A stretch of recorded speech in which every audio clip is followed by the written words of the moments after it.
우리 누가복음 17장을 펼쳐보시겠습니다. 대환란에 대해서 이제 우리가 또 요즘 조금 좀 잠잠하고 까먹고 있었죠.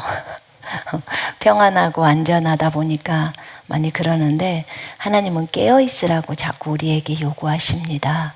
자, 우리 누가복음 17장 22절부터 우리 37절까지 한 목소리로 같이 읽으십시다. 시작.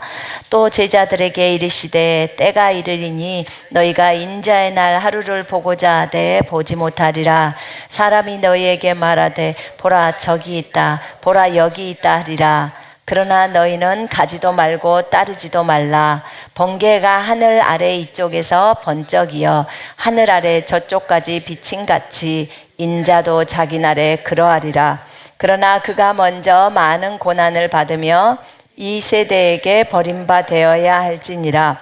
노아의 때에 된 것과 같이 인자의 때에도 그러하리라. 노아가 방주에 들어가던 날까지 사람들이 먹고 마시고 장가들고 시집가더니 홍수가 나서 그들을 다 멸망시켰으며 또 롯의 때와 같으리니 사람들이 먹고 마시고 사고 팔고 심고 집을 짓더니 롯이 소돔에서 나가던 날에 하늘로부터 불과 유황이 비오듯 하여 그들을 멸망시켰느니라.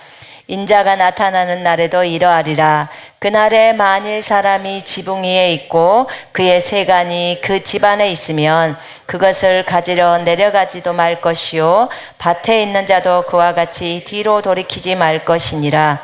롯의 철을 기억하라. 무릇 자기 목숨을 보존하고자 하는 자는 잃을 것이요 잃는 자는 살리리라. 내가 너희에게 이르노니 그 밤에 둘이 한 자리에 누워 있음에 하나는 데려감을 얻고 하나는 버려둠을 당할 것이요 두 여자가 함께 맷돌을 갈고 있음에 하나는 데려감을 얻고 하나는 버려둠을 당할 것이니라. 그들이 대답하여 이르되 주여 어디 오니까? 이르시되 주검이 있는 곳에는 독수리가 모이느니라 하시니라. 아멘.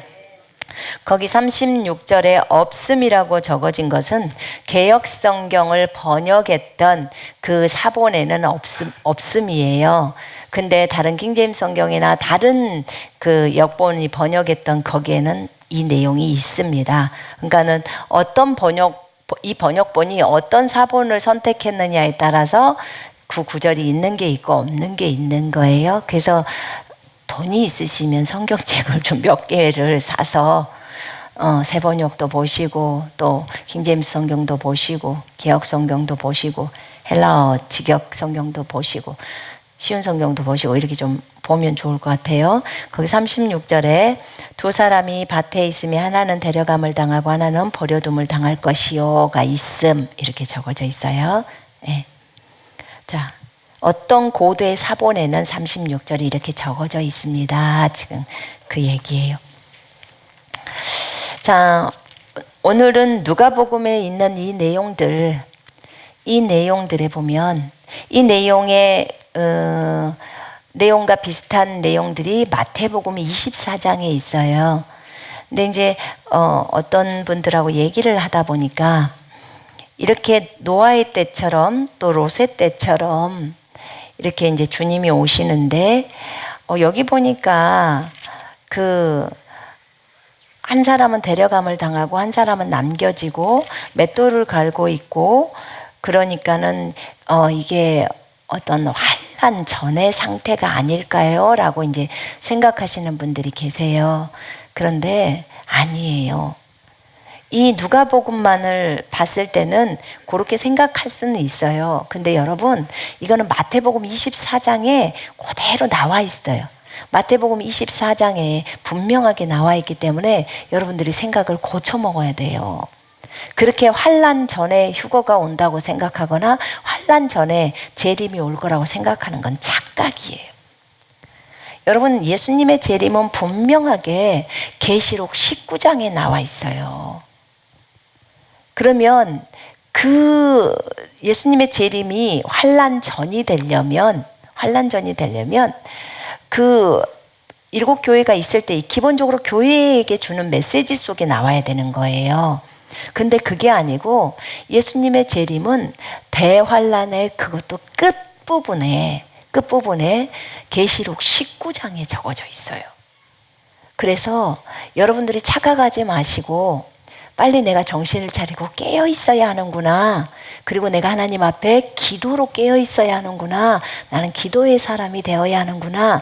나는 말씀으로 무장해야 되는구나. 나는 믿음을 따라 사랑을 따라 삶을 살아가야 되는구나. 라는 것을 빨리 체득을 하셔야 돼요. 그것이 우리가 살 길이에요. 아멘이시죠? 예. 자꾸만 환난 전에 예수님이 올 거야. 나는 환난을 거치지 않을 거야. 혹시 방송을 보고 계시는 분들 중에서라도 이런 생각이 있으시면 꿈을 깨십시오. 꿈 깨라고 말하고 싶어요. 분명하기 때문에 분명한 것을 분명하지 않는 것에다가 이 대입시켜가지고 자기의 생각으로 성경을 풀어서는 안 됩니다. 주님은 나는 이때쯤 돼서 올 거야. 그럼 그때쯤 돼서 오시는 것입니다. 아멘. 우리가 아무리 울고불고 해도 안 돼요. 주님이 그렇게 성경에다 적어놨으면 그렇게 가야 하는 것입니다. 자, 제자들에게 주님이 말씀합니다. 인자의 날에 이렇게 돼. 그 인자의 날은 번개가 하늘을 이쪽에서 비친 것처럼 저쪽까지 비춰져. 그리고 노아의 때에 된 것 같이 인자의 때도 그래. 노아가 방주에 들어가던 날까지 먹고 마시고. 노아가 그랬지 않죠? 다른 사람들, 그 시대에 살았던 사람들이 먹고 마시고 장가가고 시집가고. 그래서 멸망을 당하는데도 몰라. 나중에 비 쏟아지고 나서 멸망당할 때 그때야 아는 거예요. 늦어버리죠. 롯의 때와 같으니 사람들이 먹고 마시고 사고 팔고 심고 집을 짓더니 롯이 소돔에서 나가던 날에 하늘로부터 불과 유황이 비오듯 하여 그들을 멸망시켰느니라. 여러분, 롯이 소돔에서 나가던 날에 불과 유황이 비오듯 하여 그들 모두를 진멸시켰어요. 이와 같이 인자가 나타나는 날에도 그러하리라. 주님이 나타나시는 그 날에도 불과 유황이 비오듯이 쏟아져요. 언제 환난 전에 은혜의 시대 때 불과 유황이 비오듯 쏟아집니까? 이건 대환난 때 일이잖아요. 맞죠? 우리가 계시록 배웠죠? 불과 유황이 비오듯 쏟아져요. 그래서 진멸해요. 인자가 나타나는 날에도 그렇다고 말을 합니다. 그냥 장가가고 시집가니까 여러분 대환란 때도요. 이 땅에 있는 사람들 다 장가가고 시집가요. 합니다. 다 666 표 받아서요. 다 살아요. 그런 사람들. 그리스도인이 어려운 거지. 그래서 은혜의 시대 때 좀 나이 드신 분들은 은혜의 시대 때 하늘로 가시는 게 정말 감사할 일이에요. 저도 기도했어요. 우리 엄마가 꼭 은혜의 시대 때 가게 해달라고. 그런데 은혜의 시대 때 가셨어요. 그럼 자식 입장에서는 한결 마음이 낫죠. 그죠? 대환란에서 진짜 주님을 부인해버린다거나 그러면 어떻게 되겠습니까? 그러니까 부모님들은 은혜의 시대 때 가주셨으면 좋겠다. 그런데 믿음이 있는 부모라면 믿음이 아주 강하고 정말 영혼들을 살릴 수 있는 부모라면 환난에도 남는 게 좋죠. 어떻게든지 영혼들을 살리고 도우니까. 그러나 그렇지 못하다면 은혜의 시대 때 갈 수 있도록 기도해야 돼. 평안히 가셔서 그곳에서 주님 품에서 계시는 게 좋죠. 왜냐하면 대환란은 무시무시한 그런 시기거든요. 이것이 덫처럼 온단 말입니다. 거기 보면 그 밤에 두 사람이 침상에 있다가 한 사람은 데려가고 한 사람은 남게 돼요. 그러니까 사람들이 두 사람이 있을 수 있잖아. 그러니까 이거는 은혜의 시대가 아닐까? 이렇게 생각을 해요. 밭에 두 사람이 있었잖아. 이건 은혜의 시대가 아닐까? 지붕 위에 있었잖아. 이건 은혜의 시대가 아닐까? 마태복음 24장 한번 펼쳐보세요. 제가 아까 말했어요. 노새 때와 같이 인자의 때가 그렇다고. 불과 유황이 비처럼 쏟아지는 때. 그 때예요. 자, 마태복음 24장에 보면 그러므로 15절에 너희가 선지자 다니엘이 말한 바 멸망에 가증한 것이 거룩한 곳에 선 것을 보거든 읽는 자는 깨달을진저 그때 유대에 있는 자들은 산으로 도망할지니라. 지금 이게 대환란이지만 대환란 끝이 아니에요. 이게 지금 중간에서 이제 적그리스도가 쓰려고 하는 거거든요. 유대에 있는 자는 산으로 도망가래. 지붕 위에 있는 자는 집안에 있는 물건 가지러 내려가지 말고. 이게 누가복음 17장 31절에 나와 있는 말씀이에요. 밭에 있는 자는 겉옷을 가지러 뒤로 돌아가지 말고. 지금 누가복음 17장에 있는 내용들이에요. 그날에는 아이 벤 자들과 젖 먹이는 자들에게 화가 있어요. 화 있으리로다. 너희가 도망하는 일이 겨울에는 안식일이 되지 않도록 기도해라. 너희가 도망을 해야 돼. 이스라엘 백성들이 도망해야 돼. 근데 겨울이나 안식일이 되면 안식일에는 비행기도 안 떠. 그렇기 때문에 기도하라는 거예요. 너희가 기도하면 이 도망하는 나를 바꿔줄 수 있다는 거예요. 기도하면 기도를 하라고 했으니까. 이는 그때 큰 환란이 있겠습니다. 이 킹제임스 성경에서는 대환란, 큰 환란이란 말을 중국말로는 여기서 대환란이 있겠습니다. 이렇게 나와요. 대자가 클 때니까. 대환란이 있겠습니다. 창세부터 지금까지 이런 환란이 없었고 후에도 없으리라. 이런 큰 환란이 있어요. 그 날들이 감하지 아니하면 모든 육체가 구원을 얻지 못하기 때문에 선택받은 자를 위해서 좀 감해 주겠다. 이렇게 말씀하십니다. 그러면서 그때의 사람이 너희에게 말한다. 그리스도가 여기 있다 혹은 저기 있다 하여도 믿지 마라. 내가 너희한테 미리 말하는 거야. 거짓 선지자들과 거짓 그리스도들이 일어나서 많은 표적과 기사를 보여주면서 너희를 미혹할 거야. 택하신 자들도 미혹한대. 그리스도인들도 미혹한다는 거예요. 그러면서 거기 26절에 사람들이 너희에게 그리스도가 광야에 있다 하여도 나가지 말고 골방에 있다고 해도 믿지 마. 지금 이 말이 지금 17장에 나와 있어요. 23절에 그들이 너희에게 말하기를 여기를 보라 또는 저기를 보라 하면서 그들을 쫓아가지도 말고 그들을 따르지도 마라. 번개가 2편에서 치는 것처럼 24장 27절에 나오죠. 거기가 번개가 동편에서 나서 서편까지 번쩍임 같이 인자의 임함도 그러하리라. 여기 그대로 나오잖아. 17장 24절에 누가복음에. 이 날이 대환란이라는 거예요. 번개가 치면서 하는 이 날. 그때 그러면서 죽음이 있는 곳에는 독수리들이 모인다고 했죠. 우리 읽었죠? 마지막에 어디든지 시체가 있는 곳에는 독수리들이 함께 모인다고. 지금 대환란을 설명하고 있어요. 그날 환란 후에 29절은 이제 환란 후에 여기가 이제 예수님이 재림하는 시기고 우리가 휴거해야 될 시기. 환란 후에 분명하게 환란 후라고 적어져 있어요. 즉시 해가 어두워지며 달이 빛을 내지 아니하며 별들이 하늘에서 떨어지며 하늘의 권능들이 흔들리리라.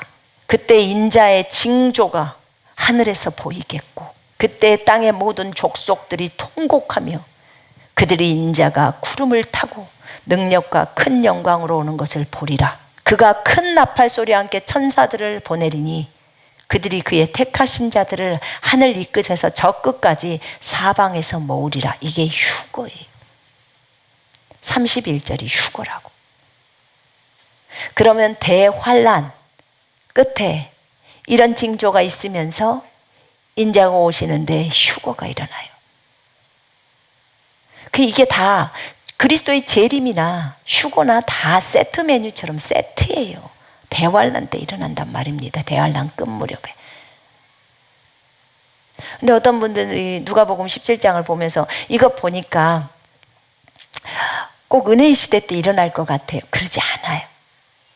거기 보면 롯의 때와 같다고 나와 있잖아요. 불이, 유황이 비 오듯이 쏟아지는 것은 은혜의 시대 때가 아니에요. 그거는 환난의 시대 때 그러는 거예요. 자꾸만 피해가고 싶어서 그렇게 얘기를 합니다. 그러나 너무나 명확한 마태복음 24장을 딱 붙들면 돼요. 그러면 제가 볼 때는 어려움이 없어요. 여기 36절부터 39절에도 나옵니다. 노아의 때와 같이 인자의 임함도 그러하리라. 아까 말했잖아요. 홍수전에 노아가 먹고 마신 것처럼 그들을 다 멸하기까지 깨닫지 못하였으니, 그들이 깨닫지를 못해요. 장가가고 시집가고 먹고 마시고, 언제 주님이 완전히 불과 유황을 퍼부어 버려서 끝이 오고 또 비가 완전히 쏟아져서, 그들은 비가 처음 올 때 비가 오나 보다, 또는 비라는 것이 오네 라고 했을 거예요. 근데 축구공만한, 빗방울이 축구공만 하다겠어요. 그런 것이 쏟아졌을 때는 얼마나 겁났을까요? 얼마나 무서웠을 거예요. 제가 볼 때는 무서웠을 거라고 생각해요. 여러분, 축구공만한 빗방울이 하늘에서 쏟아지는데 두두두 그거 맞고 안 죽을까? 비가 한 방울 탁 떨어지고 한참 있다가 또 한 방울 탁 떨어지고 그럴까요? 여러분, 비 올 때 그렇게 오던가요? 우박 떨어질 때 어때요? 그냥 우수수수 떨어지잖아요. 그죠? 네, 빗방울이 축구공만 해요. 그렇게 빗방울이, 저희 아들이 그 천국에 가서 노아의 홍수에 대해서 이제 주님이 보여주셨을 때 보니까 그런 빗방울이 떨어지더래요. 그러니 사람이 어떻게 살아요? 아니, 생각을 해보세요. 아라라산이 다 잠겨야 돼요. 우리 백두산 높다 하지만 백두산보다도 훨씬 높은 산들이 다 잠겨야 된다고요. 그러려면 얼만큼의 많은 양의 물이 내려와야 합니까? 이게 장난이 아니잖아요. 그죠? 네. 이렇게 노아의 시대 때 그렇게 빗방울이 왔었고, 롯이 그 소돔과 고모라 땅에 불과 유황이 비처럼 쏟아졌다는 거예요. 그냥 불 한 개가 여기 딱 내려와서 딱 있고 끝인가요? 비가 내리듯이 그렇게 쏟아져 버린다고 생각해 봐요. 그게 불이 사람에게 닿으면 사람 머리부터 타가지고 다 몸 금방 타버릴 거 아니에요. 집에 있으면 안전하지, 지푸라기로 된 집에 거기가 불 떨어지면 다 타버리죠. 안전할 곳이 없어요. 안전할 곳이. 안전할 곳은 주님 품밖에 없습니다. 아멘. 그래서 환난의 시기가 그래요. 그때 두 사람이 밭에 있으면 한 사람은 데려가고 한 사람은 남아있고, 지금 이 환난의 이 시기 속에서 이런 상황 속에서 한 사람은 데려가고 한 사람은 남는 거예요. 맷돌질을 하고 있었을 때 한 사람은 데려가고 한 사람은 남아요. 들에 있었어요. 한 사람은 데려가고 한 사람은 남아요. 여기 17장, 누가복음 17장하고 지금 마태복음 24장을 비교하면서 봅니다. 그 밤에 두 사람이 한 침상에 있다가 한 사람은 데려가고 한 사람은 밤이에요. 밤에 휴거가 일어난 거예요. 그 밤에 일어났다고 하니까. 근데 36절에 보니까 또 들에 있어. 낮이에요. 낮에 일을 하다가 한 사람은 데려가고 한 사람은 남아요. 그러면 밤에 휴거가 일어난다는 거예요? 낮에 일어난다는 거예요? 둘 다 일어나는 거예요. 한 번 일어나는데, 미국이 밤이면 우리나라는 낮이죠. 지구가 그러잖아요. 그러니까 그곳 입장에서 보자면 밤이고, 우리 입장은 낮에 휴거를 당할 수 있어요. 지금 다르잖아요, 지구는. 그래서 이렇게 다른 거예요. 그래서 밤일 수도 있고 낮일 수도 있는 거예요. 아, 이거 성경이 이상하다. 어떻게 낮이는데 또 밤이라고 해놓고 휴거가 2번 일어나는 건가? 아니요. 국가가 다르니까 시간대별로가 다르잖아요. 그래서 이거는 시차예요, 시차. 시차 때문에. 정말 이러므로 너희가 깨어 있어라. 어느 날에 너희 주가 임할지 너희가 알지 못함이라. 만약에 안다면 정신 차리고 있기 때문에 그것이 덫처럼 오지는 않죠. 그런데 모르고 이렇게 노아 시대 때 있던 그 사람들처럼, 롯의 날들에 있었던 사람들처럼 우리 시대에도 이 시대에 대환란이 들어올 텐데 우리가 정신을 안 차려지고 해블레 해가지고 진짜로 그냥 뭐 시집가고 장가가고 이런 것에만 정신을 차리고 산다면, 그것만 집중하고 산다면 우리는 롯의 시대에 살던 사람들처럼 동일하게 당하는 거예요. 그리고 거기서 끝이 나버리는 거예요. 이거는 비참하잖아요. 정말 비참한 일이에요. 누가복음 21장에 보니까 그렇게 나와 있더라고요. 그때 사람들은 인자가 구름을 타고 권세와 큰 영광으로 오는 것을 보리라. 그러나 이런 일이 일어나기 시작하면 위를 보고 너희의 머리를 들라. 이는 너희의 구속이 가까이 왔음이라. 이 땅에 앞으로 무슨 일이 일어날 것인가를 생각하면 사람들의 마음은 두려움으로 인하여 실신할 것이라. 너무 두려워서 실신해 버린대요. 실신할 것이라. 이는 하늘의 권능들이 흔들릴 것이기 때문이라. 이렇게 나와 있어요. 사람들이 세상에 임할 일을 생각하고 무서워함으로 기절하리니.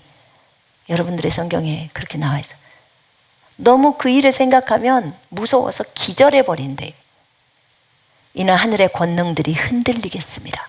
여러분, 우레소리 들릴 때, 천둥 소리 들릴 때 우리 좀 무섭잖아요. 근데 그냥 단순히 우르르 쾅쾅이 아니라 여러분의 집이 진동될 만큼 흔들려요. 그럼 무서워요, 안 무서워요? 그러면 그게 지진처럼 느껴지잖아요. 그런데 내 앞에서 그 소리를 듣는데 저 앞집이 흔들리더니 그냥 내려앉았어. 그거 보면 어떻게 될까요? 그러면 이제 하다가 자기가 넘어가는 거예요. 그 정도로 급박하고 무서운 날이에요, 대환란이라는 게.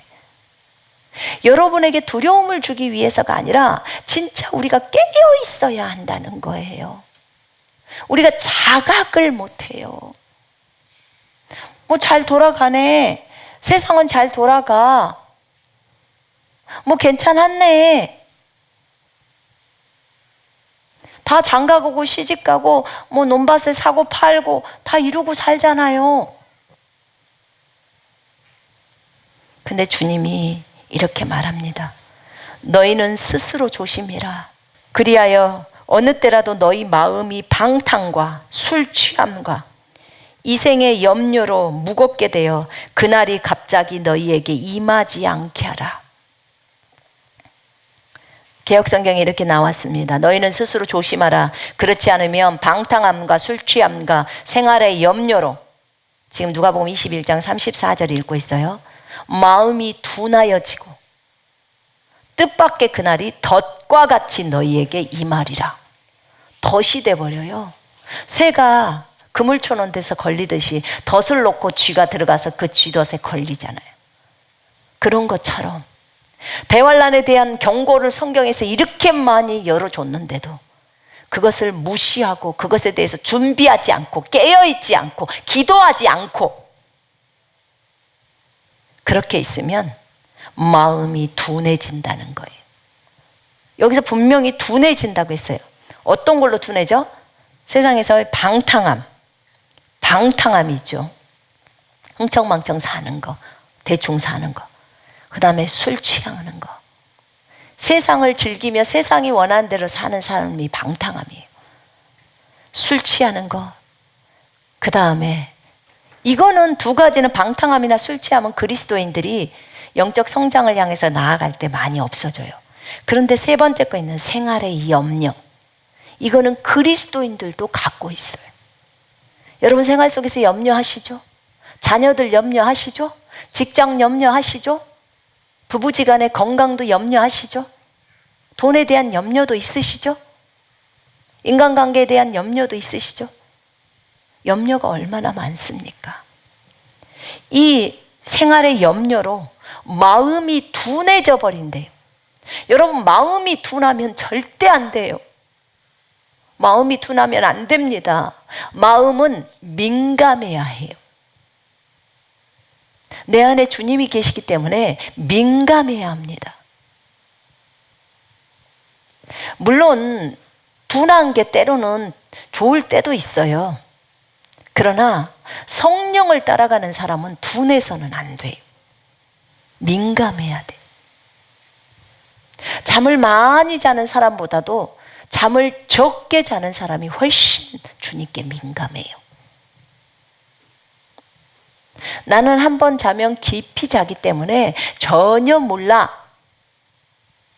이 사람보다는 차라리 자주 깨는 사람이 민감한 거예요. 이 사람은 주님이 일어나서 일어나라 해도 몰라요. 둔하면 그래요. 그래서 여러분, 만약에 여러분이 둔하시다면 주님께 오늘부터 구하세요. 주님, 저 좀 민감하게 좀 해주세요. 1시간을 잘 때 깊이 자게 해달라고 하시고, 사실 잠량을 많이 자는 것은 좋은 건 아니에요, 여러분. 주님을 만나고 주님과 교제할 때 주님이 영적으로 민감한 사람에게 옵니까? 영적으로 둔한 사람에게 옵니까? 주님이 안 왔어요. 영적으로 민감한 사람한테 와요. 영이 민감한 사람, 그 사람에게 주님이 자주 나타나십니다. 왠지 오늘은 주님이 오실 것 같아. 왠지 오늘은 영적 세계에 들어갈 것 같아. 왠지 꿈속에서 오늘은 주님이 나에게 특별히 말씀하실 것 같아. 느낌이 와요. 그러면 여지없이 꿈속에서 나타나세요. 그러니까 우리가 민감해져야 될 필요가 있어요. 여기 보세요. 방탕과 술 취함과 생활의 염려로 마음이 둔해진다는 거예요. 마음이 무겁게 되는 거예요. 둔해지는 거. 무뎌진다고. 여러분, 우리가 무엇을 안수를 할 때도 어떤 사람은 둔한 사람이 있고 어떤 사람은 금방 느낌이 오는 사람이 있죠. 자, 나는 좀 둔하다. 손 들어보세요. 나는 좀 민감하다. 예, 손 내리세요. 민감한 게 더 좋아요.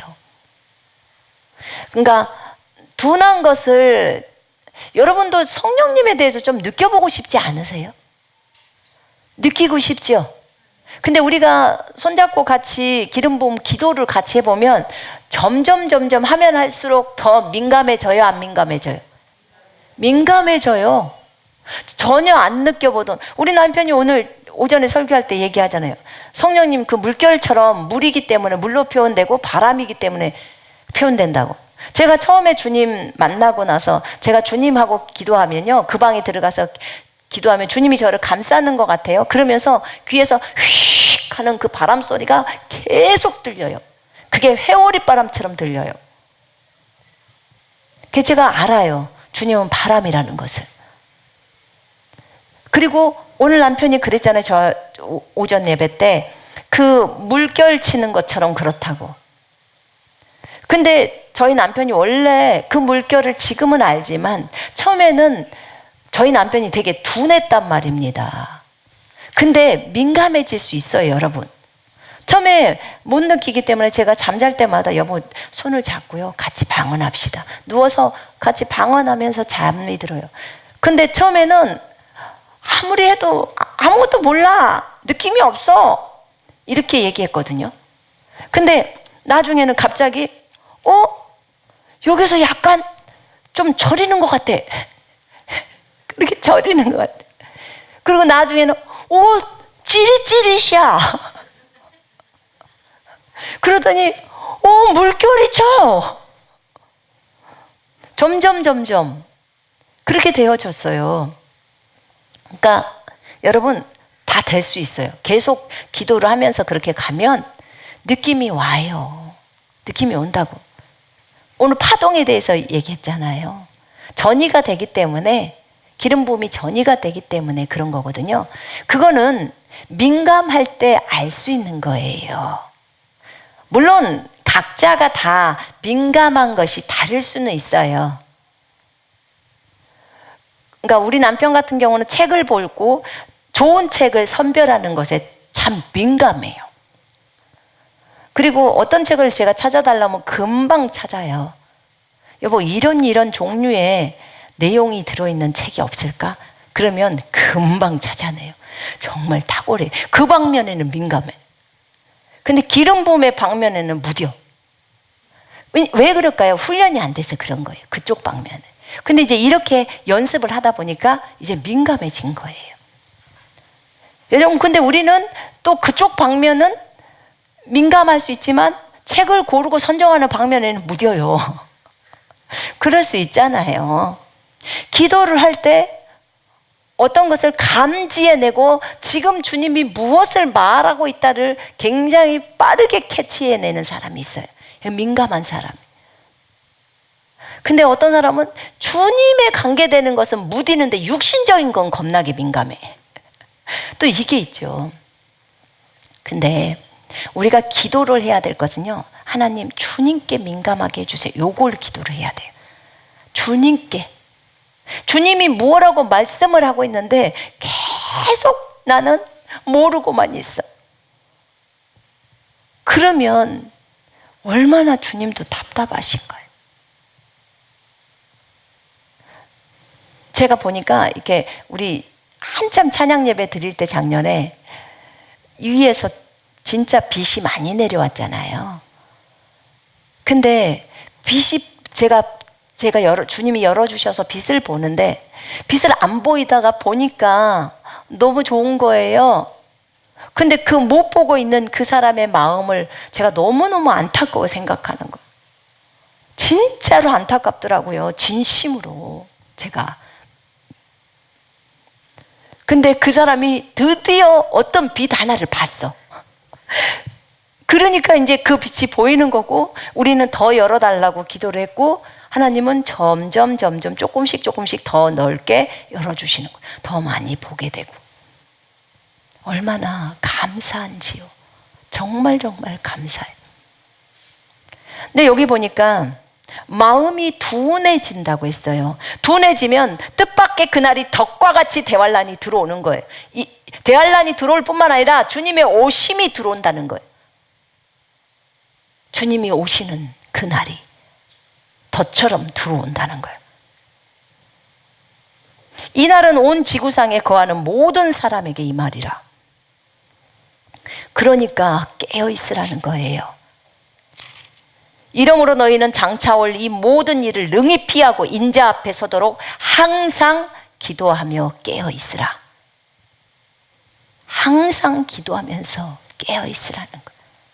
주님이 성경에서 깨어있어라 이 말은 기도에 깨어있으라는 거예요. 기도에. 여러분의 집에 기도의 제단이 있습니까? 기도하는 그런 공간이 있나요? 없으면 오늘 가서 만드십시오. 만들어요. 상 하나라도 쬐끄만 거 펴놓고 성경 올려놔요. 그리고 그 앞에 그 방석 하나 놓고 거기에 무릎 꿇고 앉아서 기도해요. 그게 내가 하나님 앞에 있는 제단이에요. 그곳이 하나님의 보좌예요. 내가 무릎 꿇고 주님 하면 그 앞에가 주님 보좌예요. 화장실에서 그렇게 하면 화장실이 주님 보좌가 되는 거고요. 그곳이 다른 주방 옆이면 주방 옆이에요. 내가 무릎 꿇을 수 있는 장소, 그곳을 반드시 만들어야 돼요. 우리는 좁아서 그럴 수도 없어. 옷장 속이라도 들어가세요. 어떻게라도 만들어야 돼요. 만약 소파가 있고 너무 그것이 많아서 기도의 장소가 없습니다. 그러면 소파 갖다 버려요. 그리고 거기에다 기도의 장소 만들어요. 어떤 것이 더 중요한지를 알아야 돼요. 진짜 중요한 거예요. 주님하고 단독으로 만날 수 있는 그 장소.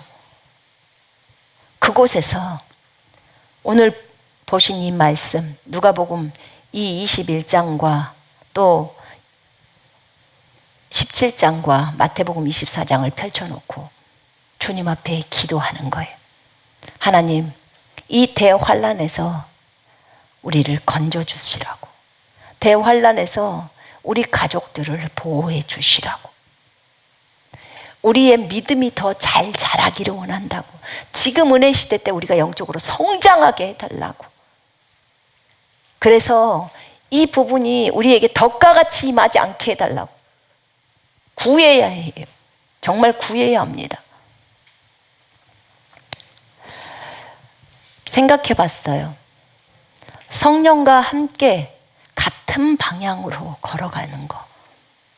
나는 삶에서 같은 방향으로 걸어가고 있나? 우리 교회는 성령과 함께 같은 방향으로 걸어가고 있는가? 우리가 인주로 이사 가려고 하는 그것이 성령과 같은 방향으로 걷고 있는가? 생활 속에서는 어떤가? 혹여라도 주님과 다른 방향, 주님은 동쪽에서 서쪽으로 가시는데 나는 서쪽에서 동쪽으로 가서 성령의 바람을 맞으면서 주님을 거스르면서 혹시 가고 있는 것은 없는가? 저는 어떤 말씀을 들으면요, 누구 말을 듣든지 그게 성경의 말씀이라면 저는 바로 적용으로 들어갑니다. 삶 속에 바로 적용을 시켜요.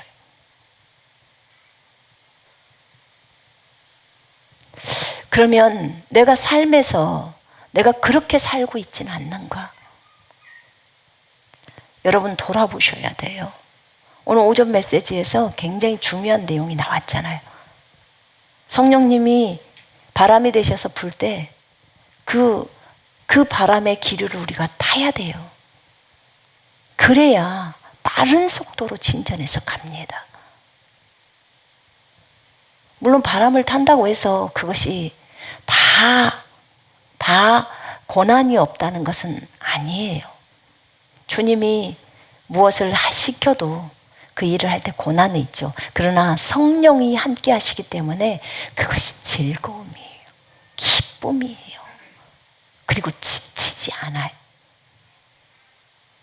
성령님이 우리에게 시켜서 하는 일은요, 사실 지치지 않아요. 힘은 들 수 있어요. 근데 지치지 않아요. 왜요? 성령님이 은사와 능력을 주시기 때문에 그래요. 성령의 일은 그렇습니다. 그런데 그렇지 않다면 한번 자신을 돌아볼 필요가 있는 거예요. 진심으로. 어느 때 가장 성령님이 일하시는 것에 대해서 그걸 동행이라고 하죠. 우리가 주님과 동행하는 그것이. 밤이고 낮이고 늘 주님을 생각하는 거예요. 밤이고 낮이고 주님을 생각하는 거예요. 그분을 생각하면서 어려움들을 감내할 수 있어요. 제가 그 금요일 날 진희 형제 메시지를 들으면서 우리의 소망 되신 그리스도를 생각하면서 중국에서 선교사로 살 때를 한번 생각해 봤어요. 내 소망은 무엇이었나? 내 소망은 하늘에 계신 예수 그리스도, 내 안에 계신 예수 그리스도, 하늘에서 나를 맞아주실 주님. 아무리 힘들고 어려워도, 많이 좋은 것을 못 먹고 살아도 주님이 나의 도움이시고 공급이시며, 내가 이 땅에 와서 수고하는 것 주님이 다 아시고, 주님이 나를 안아주시면서 내 딸아 수고했다, 그 말 한마디면 모든 필요가 다 풀려버리는 그 생각. 그리고 실은 주님이 그 말씀을 하시지 않아도 나를 써주신 것만 해도 너무 감사하고, 내가 이 땅에서 중국인들을 섬길 수 있다는 것이 은혜고, 남들이 그것이 십자가의 길이라고 했지만 나는 무진장 기쁨의 길이었고, 그냥 기쁨 자체였어요. 제가 그곳에서 병이 들었어도 그것이 주님이 가라고 했던 길이기 때문에 나에게는 큰 기쁨이었어요. 왜냐하면 예수님이 나의 소망이었거든요. 제가 저를 돌아보면서 어떻게 그 길을 걸어왔지? 어떻게 그 세월을 이겨왔을까? 그것이 나에게는 너무나 큰 고통이었나? 아무리 생각해도 고통이었다는 생각이 안 들어요. 근데 왜냐하면 주님이 함께 하시고 주님이 임마누엘로 나와 함께 있기 때문에, 그리고 주님이 늘 응답하시고 말씀하셨기 때문에 그랬다는 생각이 들어요. 여러분, 우리가 대환란이 들어옵니다. 우리에게. 여러분의 시대 때 맞이하게 될 거예요. 여러분의 시대라는 게 여기에 20대도 있고 30대도 있고 40대, 50대, 60대, 70대, 여기 80대는 안 계시죠? 70대까지 계세요. 70대 계신 분들이 본인 시대 때 환란이 들어올 거라고 생각하십니까? 어떠세요? 김영 형제님 생각이 드신가요? 본인 시대 때? 예. 믿음이 좋으십니다. 예. 형제님이 조금만 오래 사시면 돼요. 그죠? 들어올 겁니다. 저는 제 시대에 맞는다고 저는 믿고 있어요. 그러면 이 시대에 올 때 우리가 느슨하게 깨어있으면 안 됩니다. 저는 2020년도 때 이렇게 주님께 말씀드렸어요. 주님, 2020년부터 2030년까지 10년을 제가 딱 잡겠습니다. 10년 안에 주님이 안 오시면 또 2030년부터 40년 동안 계획을 잡겠습니다. 2020년부터 2030년 동안 열심히 10년 동안 10년만 있다고 생각하고 뛰겠습니다. 2030년 때 주님이 안 오시면 그때는 또 10년 있다고 생각하고 2040년까지 뛰겠습니다. 너무 길면 뛰다가 포기하니까. 그래서 2030년 안에 주님이 오실 거라고 믿고 저는 뛰겠습니다. 그때 대환란이 온다고 생각하고 뛰겠습니다. 자, 10년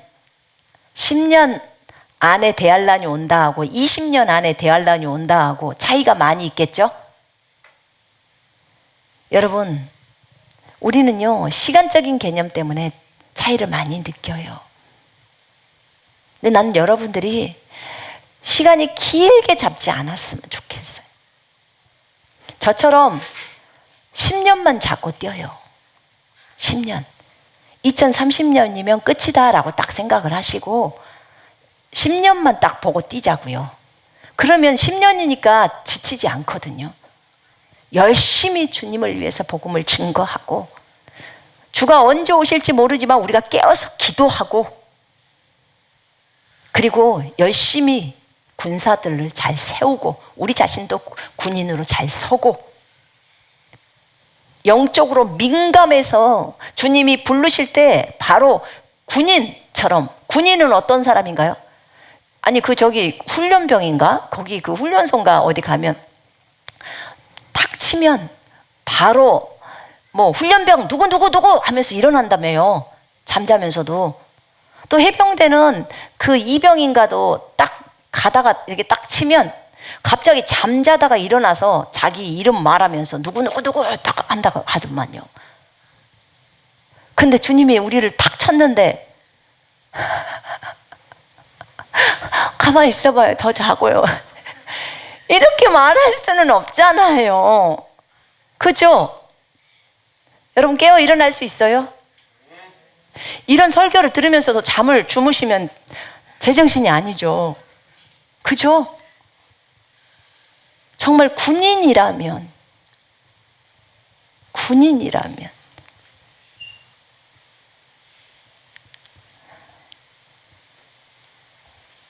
저한테 제가 어저께 메시지를 묵상한 게 이게 아니었어요. 다른 거였어요. 주님이 저한테 여자의 연 그거 다 씹으라고 했어요.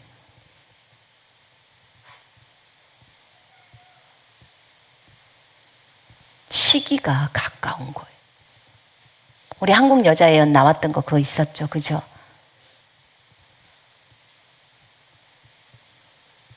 이제 마지막 추수를 해야 될 시기로 들어가요. 나는 정신을 차리고 깨어 있는가? 나는 흐트러져 있는가? 나는 기도에 깨어져 있는가? 깨어 있는가?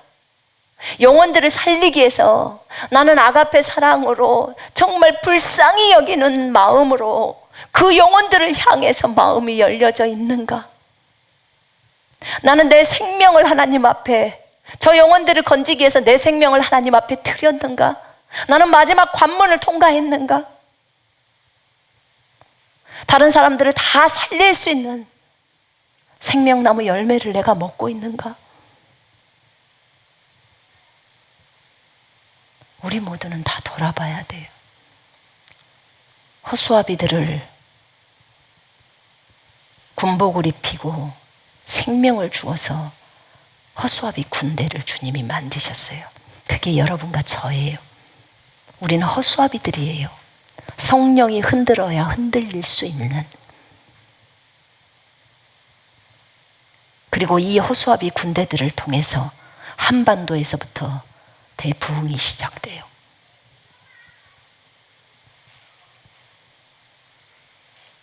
이걸 생각하면 정말 가슴이 떨려요. 그런데 우리는 준비되어 있는가? 우리가 우리 자신을 볼 때는 정말 한없이 부족함을 느껴요. 한없이. 주님이 이런 허수아비들을 어디에 쓰시겠다고. 그런데 주님은 쓰시겠다고 하셔요. 우리의 마음이 둔해져서는 안 되겠습니다. 아멘. 안 돼요. 둔해서는 안 돼요. 여러분 일어나야 돼요. 민감합시다. 나를 포함해서 민감하십시다. 다시 기도에 진력해야 돼요. 하나님 앞에 나아가야 합니다. 주님이 말씀하시는 날짜는 도로옵니다.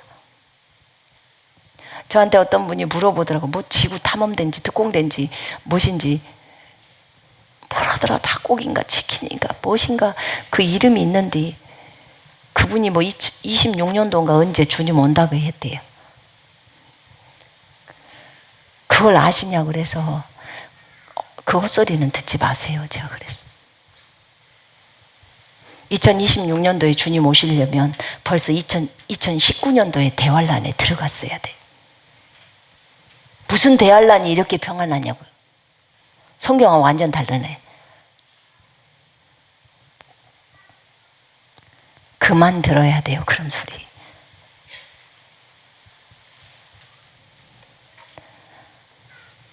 여러분 환란이 와야 주님이 재림하십니다. 환란이 와야. 그들은 환란 없이 주님이 온다는 거예요. 반드시 환란 끝자락에 와요.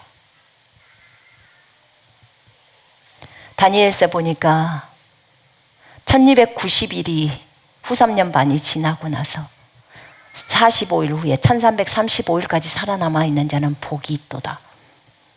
1335일까지 살아남아 있는 자는 복이 있대.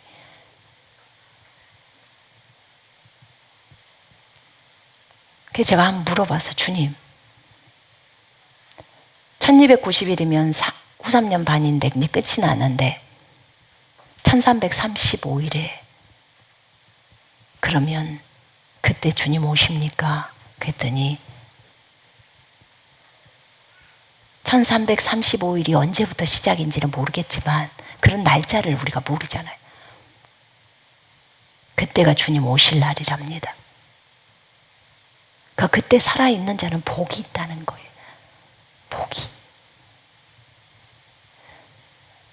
우리는 그 전에 순교하죠.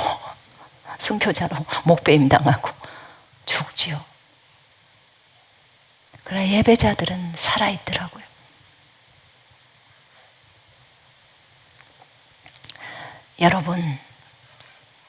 여러분들이 대환란을 견뎌내려면 적어도 여러분들이 허수아비 군대라면 군인이라면 진짜 하나님 한 분만을 기쁘시게 하기 위해서 자신의 생명을 먼저 하나님 앞에 드리세요.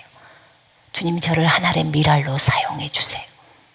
전 세계 영혼들을 건지는데 한 영혼이라도 건지는데 하늘의 미랄로 사용해 주세요 하고 주님 앞에 자신의 생명을 내어놓으십시오.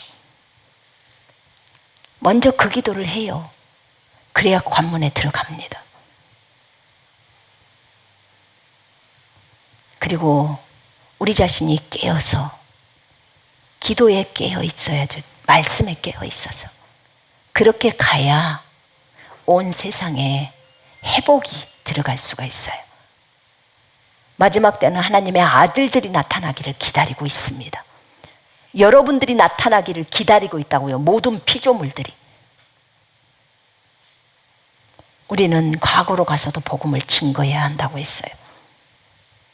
우리는 해야 할 일이 너무 많아요. 그러면 깨어있는 자가 그 일을 맡지 않겠습니까?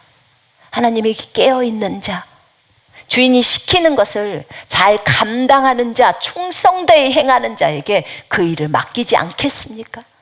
잠자는 자에게 맡기겠습니까, 여러분? 저희 교회라고 다 깨어있다 저 그런 말 하는 거 아닙니다. 깨어있는 자에게 맡기실 거예요. 깨어있는 자에게. 이 부류에 있다고 해서 다 되는 건 아니에요. 여러분 스스로가 깨어 있어야 합니다. 기도에 항상 깨어 있으라고 했어요. 난 우리가 진정으로 그렇게 되어지기를 원합니다. 성경에서도 깨어 있으라 어느 날에 너희 주가 임할는지 너희가 알지 못함이라. 성경에서 1335일에 살아있는 자가 복이 있는 거예요. 근데 언제부터 카운트다운이 되는지는 모르죠. 이제는 대환란이 시작이 되었을 때 그때로부터 숫자를 세보면 아는 거죠. 후 3년 반 시작될 때 멸망에 가증한 것이 거룩한 곳 성전, 이스라엘에 있는 성전에 딱 앉아서 내가 하나님이야 나를 섬겨. 이때부터 후 3년 반이 카운트다운 되는 거예요. 그때부터 1290일 지나고 이제 45일 지나고 1335일이 되면 그때가 되는 거예요. 이거는 내가 말한 게 아니라 다니엘서에서 말하는 거예요. 다니엘서 12장에 나와 있어요. 그대로.